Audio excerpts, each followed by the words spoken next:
let's talk about the other piece you brought. Let's talk about the dragon. Okay. Yeah. You want me to grab him? Yeah, grab our neighborhood dragon. So guys, get ready for this.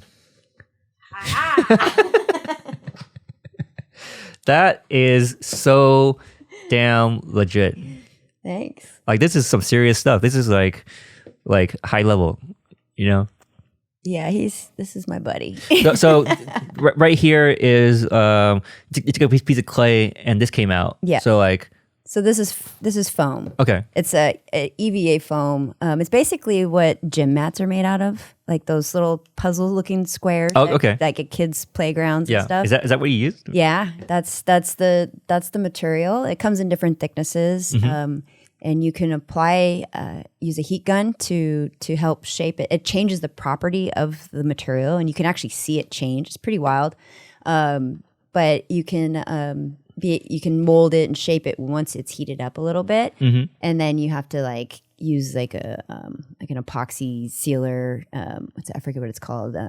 Something plastic dip, and then you can paint it. Otherwise, it'll just get absorbed. You know what this feels like with you here being or showcasing me all this? It feels like behind the scenes of a Hollywood movie set where they talk about the props. You know, like how it was made. I would love to do that. Yeah, I mean, when I was in high school, I thought it would be really cool to be like a set designer, and Jim Henson and the Muppets have always been one of like a big inspiration, like Labyrinth and these, all the Muppets and the characters and puppets and stuff. Like those have always been such an influence to me, like just being creative, not necessarily like trying to recreate puppets or anything, but just how out there things are, the ideas are, the characters are. And so, diving into these. Is that fascinating? I wonder if anyone involved with the Muppets can ever or has imagined oh yeah, we inspired this person to make a dragon. Yeah. How cool is that? I know, right? So big ups to Jim. Did you do foam work before, or is this also another first time project thing? Well, this was probably my second or third project.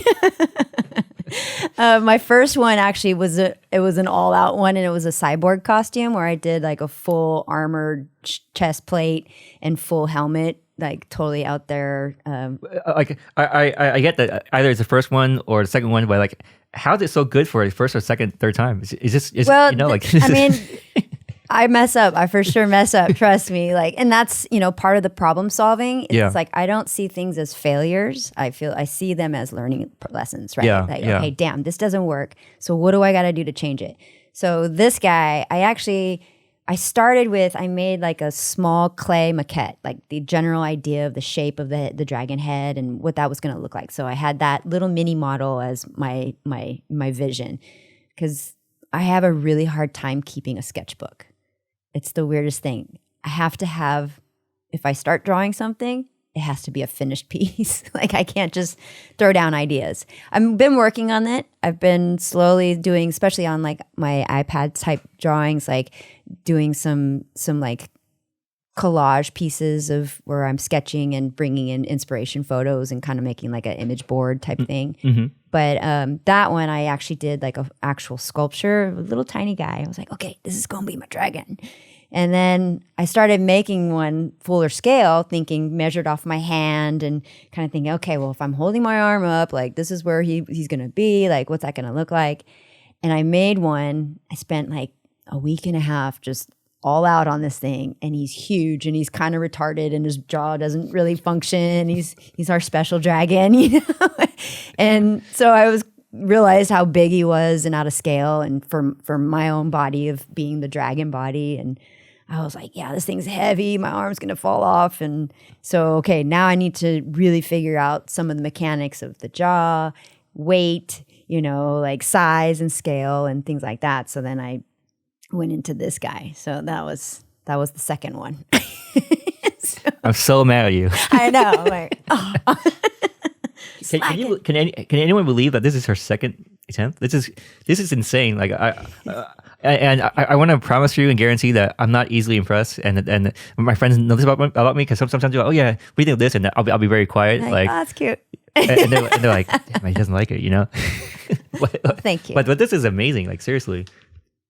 Yeah, it was a fun project. I have actually on my Instagram some time lapse videos of making the head, making the full body to the full costume and everything. So there's a couple videos. I like how like you apply creativity, but also like a lot of logic to what you do. You know, like the shaping or the mechanics or like the physics of it. You know, yeah.